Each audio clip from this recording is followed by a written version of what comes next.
Hi, my name is Dr. Melissa Bond and I'm a researcher at University College London in the UK.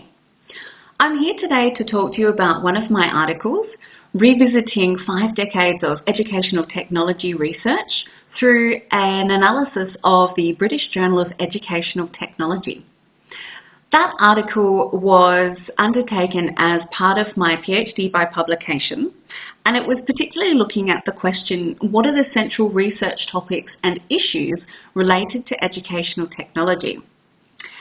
Now, before I go into it, I do want to give a shout out to the PhD students at Anadolu University in Turkey, and thank very much Dr. Aras Bozkurt for the invitation to talk to you briefly today.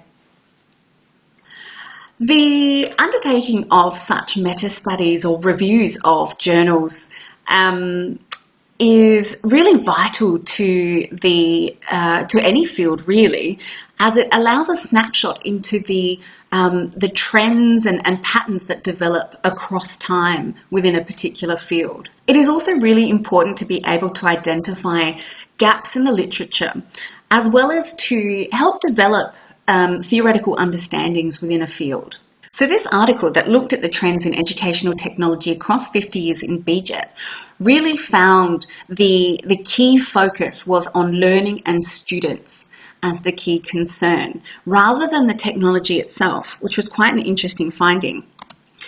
It also found that research explored student engagement in terms of their learning experience, their learning environment, and what kind of supports were available for both students and educators in order to facilitate effective teaching and learning.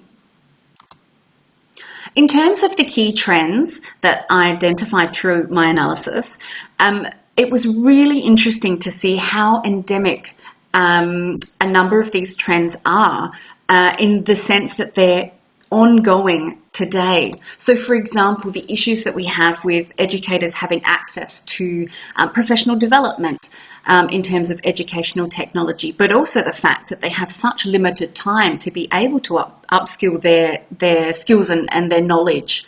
And that little problem of sometimes unwillingness to attend such professional development and change their own pedagogy and ways of teaching. There's also, particularly since the 2000s, that real problem of social inequity and access to devices, to the internet, and the digital divide that has caused, which is still prevalent today. So these are the trends that I discovered in the 2010s decade.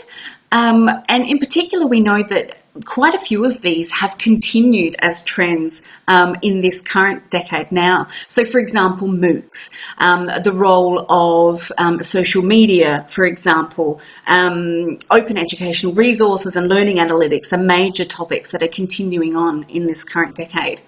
Naturally, with the pandemic, we are seeing a further shift in terms of the types of research that's being conducted. In particular, looking at online and blended forms of teaching and learning. My colleagues and I, a couple of colleagues in Germany and one in Spain, we've been working on a review of the literature that's been coming out during the pandemic and exploring how technology is being used and what kinds of technology is being used. And so there's another hopefully interesting review that you'll be able to look at very, very shortly. In terms of undertaking this kind of work, I would say as a PhD student, it was actually an invaluable experience because not only did I become familiar with a wide range of research design, I also became familiar with a wide range of academic writing styles. So it really helped me to understand how to structure arguments, how to structure a proper research article. And I really strongly feel that contributed to my being able to get my PhD articles published in such a timely manner. So I hope that this has given you some kind of insight into the article and into why these kinds of meta-studies are so important and useful for the field.